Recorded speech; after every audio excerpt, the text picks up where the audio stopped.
설교를 준비하면서 선교와 관련된 유튜브를 보던 중 우연히 영국 공영 방송인 BBC에서 23년 1월에 방영한 네팔에서 개종 금지법에 따른 처벌 위험에도 기독교 선교 활동을 이어가는 한국 선교사님들을 조명한 영상을 보았습니다. 이분들은 방창인, 이창희 선교사님 부부신데 영상의 제목은 The Battle for Soul, 즉 영혼을 위한 전투였으며 내용은 힌두교 문화권인 네팔에서 한국인 선교사의 활동으로 이 카스트 제도에서 하층민들이 기독교로 개종하는 사례가 늘면서 종교적 마찰이 빚어지고 있다는 것이었습니다. 참고로 BBC에 따르면 전체 인구 3천만 명인 네팔에는 1951년까지 기독교인이 전무했다고 합니다. 그래서 1961년에도 458명으로 미미했던 기독교인 숫자가 2000년대 들어 급격하게 늘어났는데 현재 기독교인은 54만 5천 명 가량으로 늘어났다고 합니다. 네팔은 인구의 약 82%가 힌두교도로 79%인 인도보다 힌두교도 비율이 높고 기독교는 소수 종교에 속할 정도였습니다. 하지만 선교사님 부부께서는 그런 환경 가운데서도 2003년부터 네팔에서 선교 활동을 했는데 그 결과 네팔의 수도인 카트만두 북서쪽의 다딩 지역에 무려 70여 개의 교회를 세우는 일을 감독할 정도로 많은 사람들이 개종했다고 하며 거의 모든 산골짜기에 교회가 세워지고 있다고 할 정도라고 했습니다. 하나님의 은혜로 이렇게 많은 사람들이 기독교인으로 개종하고 있지만 선교사님 부부는 개종 금지법으로 처벌받을 수 있다는 불안과 초조함이 항상 있다고 했습니다. 내용인즉슨 네팔 정부는 힌두교 국가로서의 정체성을 지킨다라는 차원에서 2018년 개종 금지법을 제정해 타인에게 개종을 권하는 행위를 처벌하고 있다는 이유 때문이었습니다. 그래서 네팔 부총리는 BBC와의 인터뷰에서 개종 행위가 들불처럼 번지고 있다며 이것은 국가의 문화적 정체성에 대한 공격이라고 목소리를 높일 정도로 개종에 대해 반대하는 목소리를 내고 있지만 선교사님 부부는 두려움이 복음 전파를 막을 수 없다라고 하시며 도시에 비해 시골에서는 개종 금지법에 대한 감시가 덜한 것과 함께 기존 종교, 문화와의 충돌은 피할 수 없는 부분에 대해 말씀하시며 계속해서 복음 사역을 감당할 것을 말씀하셨습니다. 선교사님 부부 외에도 현지 목사님의 한 분이 인터뷰를 하셨는데 이 치유 사역과 또 귀신을 쫓는 사역을 하고 계신 이 목사님은 개종 금지법 위반으로 징역형을 앞두고 있다며 한때는 정부가 이 목사님을 체포하여 30일 동안 구금했다고 했습니다. 하지만 박해에 대해서는 전혀 두려울 것이 없다며 숨을 거두는 날까지 교회에서 계속 설교할 것이라고 말씀하시는 모습을 보며 복음이 전파되는 곳에는 능력이 일어나고 사람이 돌아온다는 것을 다시 한번 느끼게 되었습니다.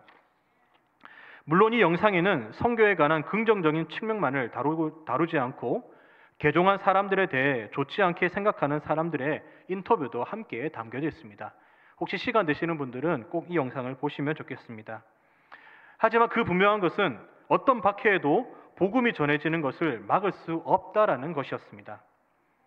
그렇습니다. 지금 이 순간에도 전 세계 그리고 전 세계에서 복음은 전파되고 있습니다. 그럴 때 하나님께서 복음과 함께 복음을 통해 나타나는 하나님의 놀라운 능력도 함께 나타내시고 그로 인해 많은 사람들이 하나님께로 돌아오게 하십니다. 무엇보다 도저히 변화될 것 같지 않았던 그 사람도 하나님을 믿는 놀라운 역사들의 복음의 현장에서 나타납니다. 여러분, 그런데 이런 일들이 꼭 내 주변이 아닌 다른 나라에서 선교하시는 선교사님들에게만 나타나는 것일까요? 그래서 나와는 전혀 상관이 없는 그런 말씀일까요? 절대 그렇지 않습니다. 복음이 전파되는 곳은 그 어디든 하나님의 능력이 나타나는 현장이 되고 하나님의 능력으로 말미암아 언제 어디서든지 하나님께로 돌아오는 사람들이 있기 때문에 어느 곳이든 동일한 복음의 현장이 되는 것입니다. 오늘 읽은 본문도 마찬가지입니다. 오늘 읽은 본문은 8절에서 18절까지지만 이 본문이 속한 14장의 내용 전체를 염두에 두고 말씀을 전할 것인데 복음이 전파되는 것을 막으려고 했던 세력들 속에서도 끝까지 복음을 전했고 복음이 전파된 곳에서 일어난 기적들과 복음이 전파된 곳에서 일어난 사람들의 변화된 모습을 보며 복음의 능력에 대해서 살펴보도록 하겠습니다. 물론 이 모든 능력의 근원은 하나님이십니다. 하나님께서 모든 환경을 조성하셨기 때문에 이런 일들이 일어난 것이죠. 그래서 오늘 말씀을 통해 두 가지를 살펴보도록 하겠습니다. 결론부터 말씀드리자면, 첫 번째, 복음이 전파되는 곳에는 능력이 나타난다는 것. 복음이 전파되는 곳에는 능력이 나타나는 것과 함께, 두 번째는 복음이 전파된 곳에는 사람이 돌아온다는 것. 복음이 전파된 곳에는 사람이 돌아온 것. 이 두 가지를 함께 살펴보도록 하겠습니다. 제가 담당하고 있는 중등부 부서는 올 여름에 비전 트립을 다녀왔습니다. 많은 분들이 기도해 주시고 후원해 주셔서 은혜 가운데 잘 마치게 되어 감사의 말씀을 드립니다. 이번 비전 트립의 주제는 보는 것이 비전이다. 보는 것이 비전이다 라는 것이 주제였고, 부제는 하나님이 조선을 이처럼 사랑하사, 하나님이 조선을 이처럼 사랑하사였는데, 대구, 천안, 서울을 돌며 하나님께서 이 조선 땅에 부어주신 복음의 흔적과 독립의 흔적들을 찾아 나서는 것이 이번 비전 트립의 주 목적이었습니다. 그 중에서도 저는 대구에 있는 이 청라언덕과 서울에 있는 양화진이 기억에 많이 남습니다. 청라언덕은 푸른 담쟁이가 많은 언덕이라는 뜻으로 20세기 초 선교사님들이 대구에 거주하시면서 담쟁이를 많이 심은 데 유리한 곳입니다. 이곳이 의미 있는 이유는 일제강점기 때 대구에 오셔서 선교하신 선교사님들의 발자취가 묻어 있는 곳이기 때문입니다. 그리고 양화진은 다녀오신 분들은 잘 아시겠지만 수많은 선교사님들이 묻혀 있는 그런 묘원인데, 이곳은 갈 때마다 은혜가 되고 또한 도전이 되는 곳입니다. 특별히 이번 비전 트립을 준비하면서 아이들에게 우리가 가는 곳에 대해서 조금 더 깊이 먼저 알고 방문했으면 좋겠다라는 생각에 저는 7월 한 달간 우리가 가는 곳에 대해서 집중적으로 설명을 하기도 했습니다. 수많은 선교사님들이 기억이 나고 다 훌륭하신 분들이지만 특별히 양화진에서 만났던 헐버트 선교사님이 기억이 납니다. 이분 묘비가 두 개가 있는데 각각 이런 문구가 쓰여져 있습니다. 첫 번째 묘비에는 한국인보다 한국을 더 사랑하고 자신의 조국보다 한국을 위해 헌신했던 빅토리아 풍의 신사 헐버트 박사, 이곳에 잠들다였고, 두 번째 묘비에는 나는 웨스트민스터 사원보다 한국 땅에 묻히기를 원하노라 였습니다.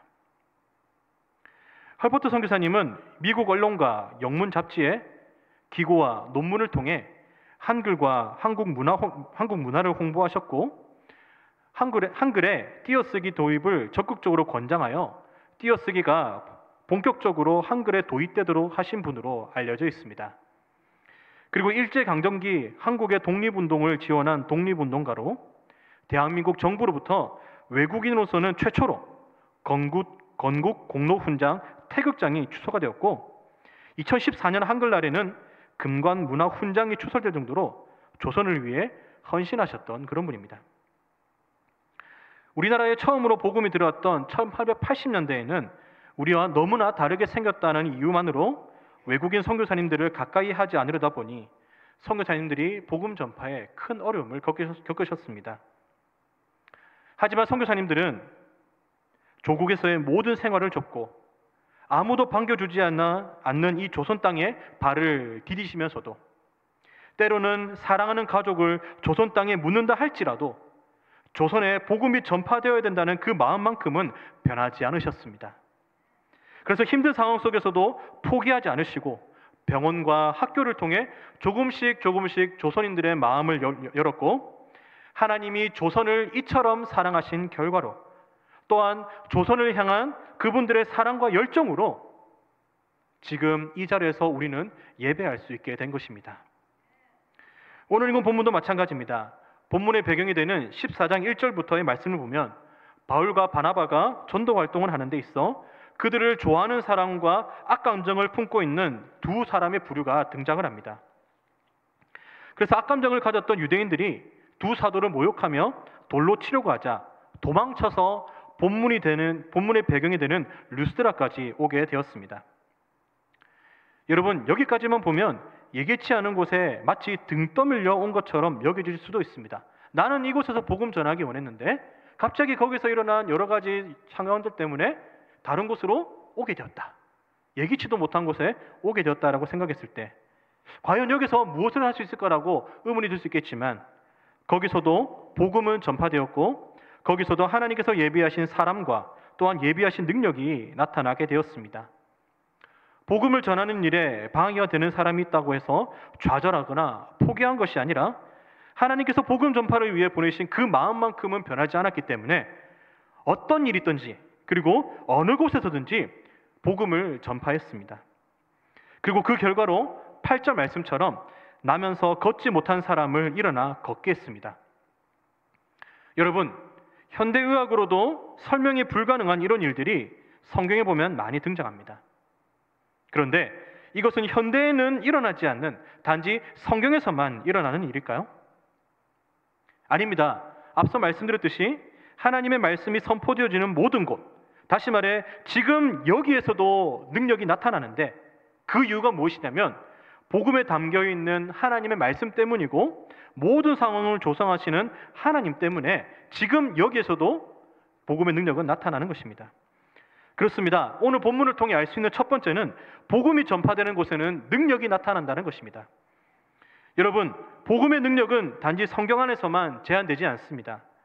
지금도 복음이 선포되어지는 곳에서 그런 현상들이 종종 나타납니다. 물론 우리가 생각했을 때 왠지 해외 선교의 현장에서 이런 일들이 더 많이 보여진다라고 생각할 수도 있겠지만 그렇다고 하나님의 능력이 해외에서만 한정되고 국내에서는 일어나지 않는 것은 아닙니다.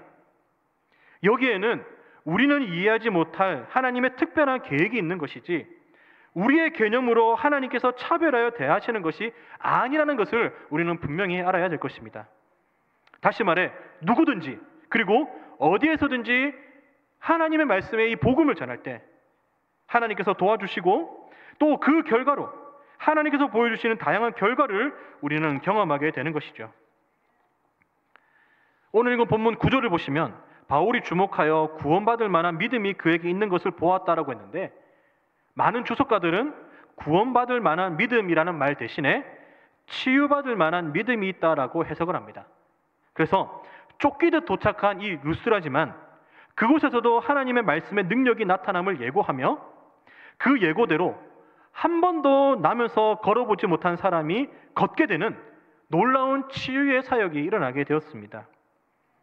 여러분, 그 결과로 어떤 일이 일어나게 되었습니까? 무리들이 신들의 사람의 형상으로 우리 가운데 내려오셨다라고 하며 바나바는 제우스, 바울은 헤르메스라고 해서 많은 사람들과 함께 제사를 드렸다고 했는데 여러분, 이 부분에 대해서 이 당시 이 지역의 신화를 우리가 조금만 배경을 알아보면은 왜 이렇게 바울과 바나바를 신들로서 대접했는지 알 수가 있습니다. 여러분, 이 지역의 신화에 따르면 언젠가 제우스와 아틀라스의 외손자인 헤르메스가 사람의 모양으로 이 지역에 방문하여 1000개의 집을 찾아갔으나 모두 거절당했다고 합니다. 그런 가운데 오직 나이가 많고 가난한 이 필레몬과 바키우스라는 사람만이 신들을 맞아 대접했는데 이로 인해 신들은 사람들에게 벌을 내렸습니다. 그 벌로 인해 모든 집이 수장되고 오직 필레몬과 바키우스의 오두막만 남아 신전이 되었다는 신화가 있습니다. 그래서 이러한 신화를 알았던 이 지역 사람들이 이전에는 그 신들을 소홀히 대했으니까 이번에는 영예롭게 대접하리라는 생각으로 바울과 또 바나바를 신격화하여 제사했을 것으로 주석가들은 여기고 있습니다. 하지만 바울과 바나바는 옷을 찢으며 나는 신이 아니라 당신들과 같은 사람이기 때문에 사람들을 향한 이런 미신적인 행위는 버리고 하나님께로 돌아올 것을 분명히 말했습니다. 다시 말해 자신이 행한 능력은 말 그대로 자신의 능력이 아니라 하나님께서 하셨음을 나타내었던 것이고 하나님이 아니고서는 도저히 이런 일이 일어날 수 없다는 것을 분명히 했던 것입니다. 그렇습니다. 복음이 전파된 곳에는 능력이 나타납니다. 그것도 하나님의 능력 말입니다. 그렇기 때문에 병이 낫고 귀신이 쫓겨나며 지금까지 변화되지 않았던 상황들이 한순간에 변화되는 이 모든 것들은 사람이 하는 일이 아니라 하나님께서 복음이 전파되기 위해 특별히 베푸시는 하나님의 능력인 것이죠. 사람의 능력이 아니라 하나님의 능력이기 때문에 우리는 모든 것이 하나님께서 하셨습니다라고 그렇게 고백할 수 있는 것입니다. 무엇보다 그 능력들을 우리는 복음이 전파되는 모든 현장에서 보고 있습니다. 한 예로 어떤 교회에서 인도로 단기 선교를 떠났는데 그때 일어난 일에 관해 들었던 적이 있습니다. 선교팀의 주 사역 중에 하나는 고아원을 리모델링하는 것이었는데 인도와 우리나라의 페인트 칠하는 방식도 달랐고 무엇보다 날씨가 제일 문제였다고 합니다. 왜냐하면 시기상 우기철로 인해서 비가 많이 오는 까닭에 페인트 작업을 하는 것은 여간 쉬운 일이 아니었기 때문이었습니다. 선교팀이 도착하고 토요일부터 비가 오기 시작해서 많은 걱정을 했습니다. 그래서 해당 교회에 기도를 요청했는데 월요일 아침이 되어도 여전히 비가 왔다는 것이었습니다. 오히려 비가 너무 많이 와서 페인트 작업을 할 수 있을지 의문이었습니다. 하지만 저녁이 되어서야 왜 그렇게 비가 많이 와야만 했는지 알 수 있었다고 했는데 이 고아원이 있는 지역은 하루에 단 2시간만 물이 나온다고 합니다. 그래서 하루 종일 쓸 물을 그 시간에 그날에 다 받아준다고 합니다. 그런데 그 물로는 페인트 작업을 하고 엉망이 된 바닥을 청소할 수가 없다고 합니다. 그래서 그 비가 만일 없었더라면 고아원 아이들은 안 그래도 그냥 맨 바닥에서 자는데 페인트가 범벅이 된 바닥에서 자야 했을 것입니다. 하지만 하나님께서 비를 계속 내려주신 덕분에 내부 페인트 작업을 한 수요일까지 마음껏 물을 사용할 수 있었다고 합니다. 그리고 외벽 작업을 해야 하는 목요일부터는 하나님께서 정말 감사하게 비를 거두어 주심으로 목요일부터 금요일까지 외벽을 작업하는 동안 좋은 날씨 가운데서 페인트 작업을 했다고 했습니다. 그러고는 현지 목사님께서 이런 말씀을 하셨다고 합니다. 내가 이 지역에서 태어났는데 이처럼 우기철에 비가 오지 않았던 적은 없었습니다. 여러분, 그뿐만이 아니었습니다. 사역을 하기 위해 많은 짐을 가지고 갔는데 그러다 보니 제한된 짐의 무게보다 더 많이 추가가 되어 약 100만 원이 넘는 금액을 지불해야 될 상황이 생겼다고 했습니다. 만약 그렇게 되면 당연히 세관에 걸리게 되고 그로 인해 입국은 지연되고 분위기는 안 좋아지며 때로는 세관의 짐을 빼앗기는 일도 허다한데 정말 감사하게도 아무런 제재 없이 그리고 초과 금액도 내지 않고 통과했다는 것이었습니다. 사랑하는 성도 여러분, 이런 일들이 과연 우연일까요? 비가 내리고 그치는 타이밍을 어떻게 사람이 조절할 수 있겠습니까? 사람들의 병이 낫고 귀신이 떠나가며 전혀 모르는 사람으로부터 필요한 도움을 받는 등 이런 일들은 어떻게 우리가 설명해야 되는 것일까요? 답은 간단합니다. 복음이 전파되는 곳에 나타난 하나님의 능력 때문입니다. 이 모든 일들을 계획하신 성부 하나님, 세상 끝날까지 함께 계시겠다고 하신 성자 하나님, 그리고 이런 일들을 가능하도록 인도하시고 믿게 하시는 성령 하나님의 사역들로 인해 하나님의 능력이 복음의 현장에 나타나는 것입니다. 무엇보다 이런 일들을 눈에 보이도록 하시는 이유는 아마 눈에 보이는 것을 더 믿으려고 하는 인간의 본성 때문에 베푸신 하나님의 특별 은혜라고 저는 생각이 듭니다. 여러분, 사람은요, 눈에 보이는 것을 믿으려고 합니다. 눈에 보이지 않는 것을 믿으려고 하지 않습니다. 그래서 하나님께서는 아마 눈에 보이는 것을 더 믿으려고 하는 사람들의 속성 때문에 하나님의 은혜를 더욱더 눈에 보이도록 하시는 것이 아닌가라고 저는 그렇게 생각합니다. 여러분, 하나님께서 베푸시는 수많은 복음의 능력들 중에서 이렇게까지 하지 않으면 안 되는 이유가 분명히 하나님께는 있다는 것이죠. 오늘 본문 11절에 나타난 것처럼 그리고 이전에 나타난 수많은 능력들을 통해 하나님은 분명히 말씀하십니다. 이 모든 일들은 내가 했다. 하나님이 했다. 그렇습니다.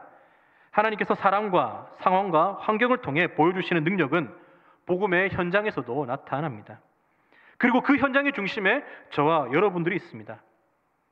아직까지 이런 능력들을 보지 못하셨어도 괜찮습니다. 꼭 이러한 능력이 아니더라도 하나님은 복음이 전파되어지는 그 현장에 꼭 맞는 능력으로 우연이 아니라 하나님께서 하셨음을 나타내고 계십니다.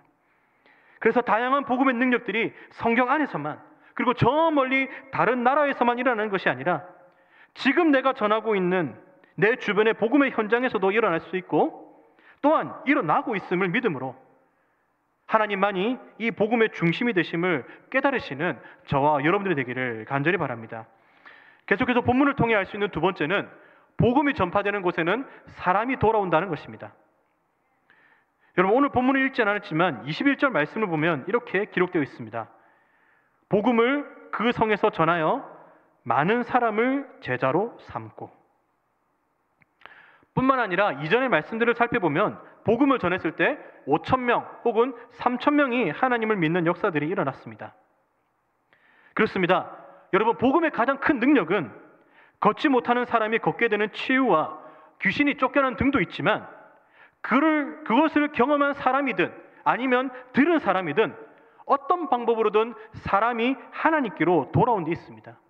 복음의 가장 큰 능력은 어떤 체험과 어떤 기적뿐만 아니라 그것들을 통해서, 또한 그것을 들은 사람이든 경험한 사람이든, 때로는 그것을 경험하지 않았더라도 그 복음을 듣고 사람이 돌아온다는데 가장 큰 복음의 능력이 담겨 있는 것입니다.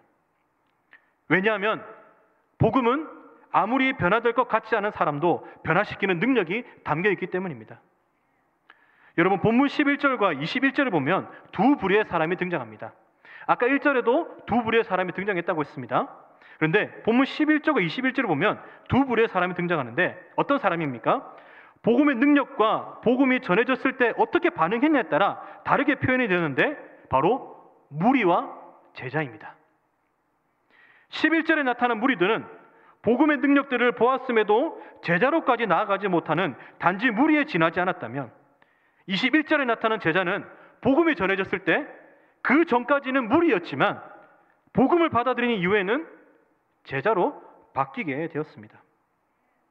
물론 무리 가운데 제자가 있었을 수도 있습니다.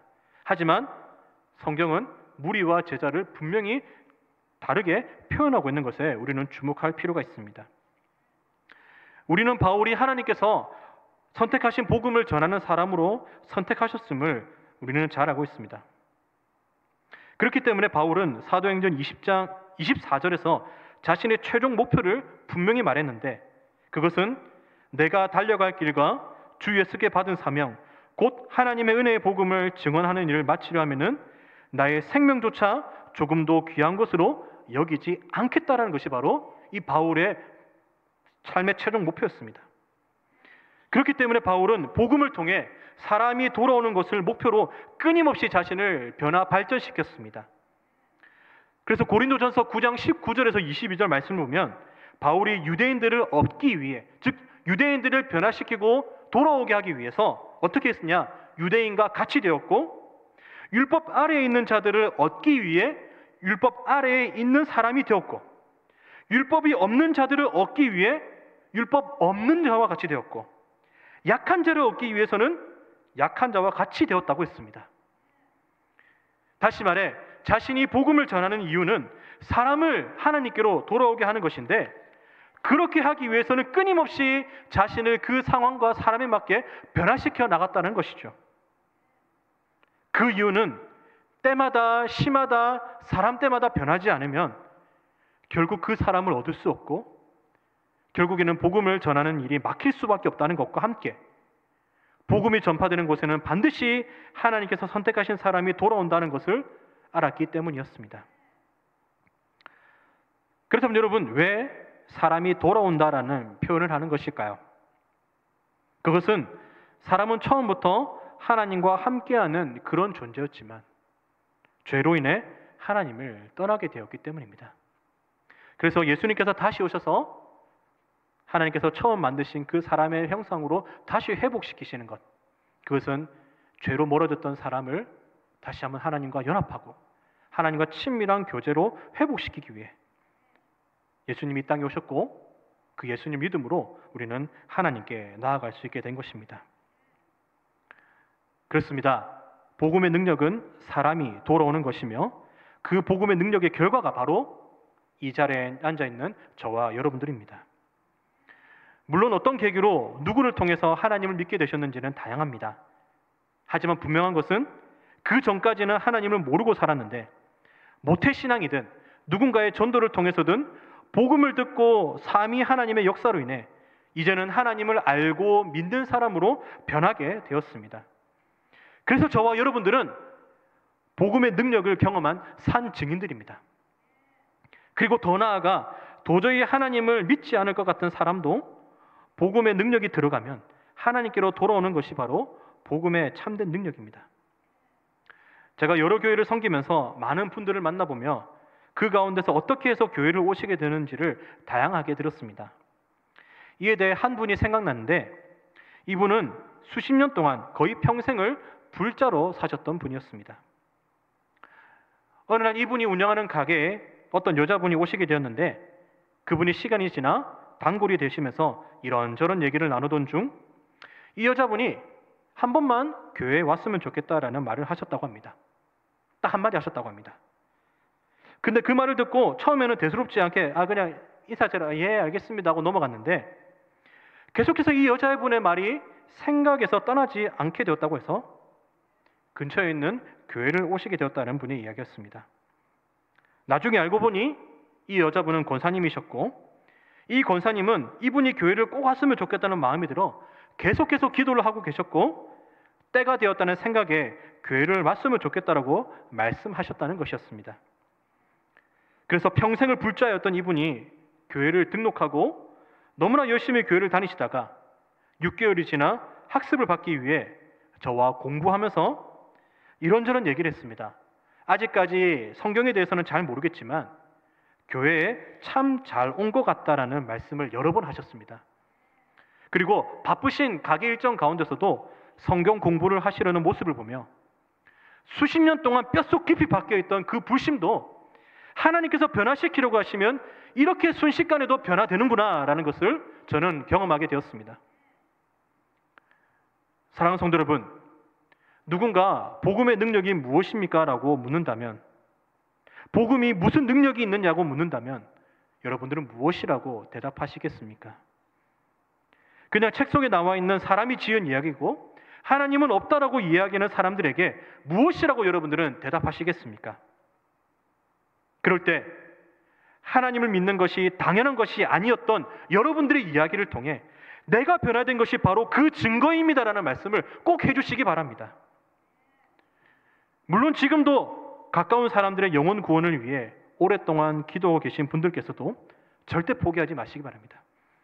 핍박과 박해 속에서도 전해지는 여러분들의 복음의 메시지와 그로 인한 복음의 행동들로 인해 하나님께서 선택하신 사람이라면 결코 헛되지 않게 하실 것이고 언젠가 되었든 반드시 하나님께로 돌아오게 하실 것입니다. 반드시 복음으로 변화되게 하실 것입니다. 여러분, 하나님께서 이 복음의 능력으로 건물이나 풍경이나 동물을 변화시키지 않으시고 사람을 변화시킨 것은 하나님의 분명한 메시지가 담겨 있는 것이고 그 메시지는 영혼을 구원하여 하나님의 제자가 되기 위함임을 여러분 꼭 기억하시기 바랍니다. 말씀 읽겠습니다. 여러분, 우리는 무리가 아닙니다.